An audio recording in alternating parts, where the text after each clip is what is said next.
Welcome to morning మన్నా. నేటి వాక్య దర్శనం కొరకు అపోస్తలుడైన పౌలు కొలసీలకు రాసిన పత్రిక 3:23 ప్రభువు వలన స్వాస్యమును ప్రతిఫలముగా పొందుదుము ఎరుగుదురు గనక మీరేమి చేసినను అది మనుషుల నిమిత్తము కాక ప్రభు నిమిత్తమని మనస్ఫూర్తిగా చేయడి. మీరు ప్రభు అయిన క్రీస్తునకు దాసులై ఉన్నారు.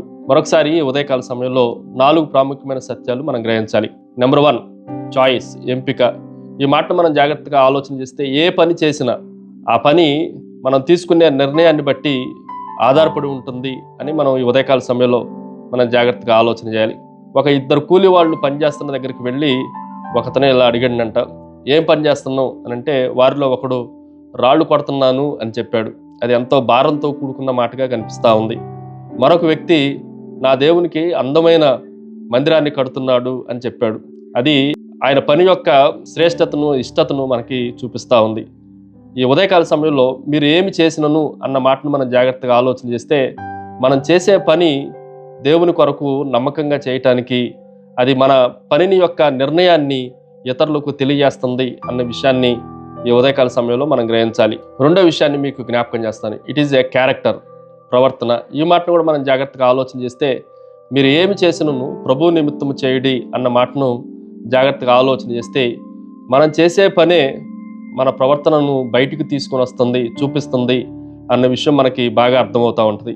ఉదాహరణకి లోకస్తులు ఏం చేస్తారంటే పైన ఉన్న అధికారులు ఉంటే ఒకలాగా, అధికారులు లేనప్పుడు కాలక్షేపంగా వాళ్ళు సమయాన్ని గడిపినట్లుగా, లోకములో నుండి వేరుపరచబడిన మనం దేవుని సమక్షంలో ఉన్నామని ఎరిగిన వారమై మన పైన వారు ఉన్నా లేకపోయినా ఇది మన పని అని మనం ఖచ్చితంగా దేవుని కొరకు మనస్ఫూర్తిగా చేసేవారంగా ఉండాలి. ఎవరో ఒక వడ్రంగి అతన్ని అడిగారంట, అయ్యా నువ్వు కుర్చీ క్రింద అడుగు భాగం కూడా చాలా నునుపుగా చేసావు, చాలా పాలిష్ చేసావు, ఎందుకు? ఇది ఎవరు చూడలేదు కదా, ఎవరు కనిపెట్టలేదు కదా, ఆ కుర్చీని ఎవరు తిరగవేయరు కదా అని అడిగినప్పుడు, నేను ఈ కుర్చీని నా దేవుడికి కానుకగా ఇవ్వబోతున్నా, కానుకగా ఇచ్చి దీంట్లో ఎవరు చూసినా చూడకపోయినా అది నునుపుగా పాలిష్డ్గా ఉండాలి, ఎందుకంటే దేవుడు చూస్తున్నాడు అని చెప్పాడంట. అలాగే మన జీవితంలో కూడా మన పనిని బట్టి మన క్యారెక్టర్ని క్యాలిక్యులేషన్ చేసే దేవుడు ఉన్నాడు అన్న విషయాన్ని మనం గ్రహించాలి. మూడో విషయాన్ని మీకు జ్ఞాపకం చేస్తాను. ఇట్ ఈజ్ ఏ కమిట్మెంట్, చిత్తశుద్ధి. ఈ మాటను కూడా మనం జాగ్రత్తగా ఆలోచన చేస్తే చాలామంది సగం మనసుతో దేవునికి లేదంటే మనుషులకి పనిచేస్తూ ఉంటారు. కానీ సంపూర్ణంగా, పరిపూర్ణంగా, పూర్ణ మనసుతో, మనస్ఫూర్తిగా మనం పని చేయగలిగినప్పుడు దేవుడు అద్భుత కార్యాలు చేయగలుగుతాడు అన్న విషయాన్ని కూడా, మనల్ని మెచ్చుకుంటాడు అన్న విషయాన్ని కూడా మనం గ్రహించాలి.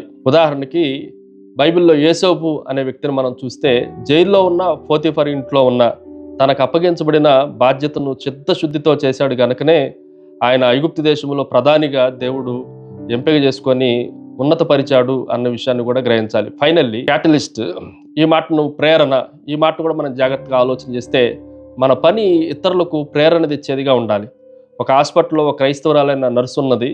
ఆమె చూపించే ప్రేమను ఒక నాస్తికుడు చూసి, నీ ప్రేమకు నువ్వు సేవించే దేవుడే కారణమైతే నాకు ఆ దేవుడే కావాలి అని చెప్పటం, ఈరోజు మనం జాగ్రత్తగా ఆలోచన చేస్తే మన పనే దేవునికి మన సువార్త అవ్వాలి అనేది మనం గ్రహించాలి.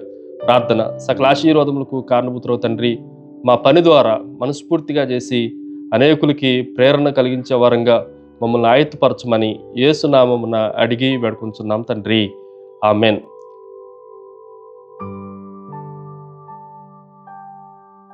God bless you.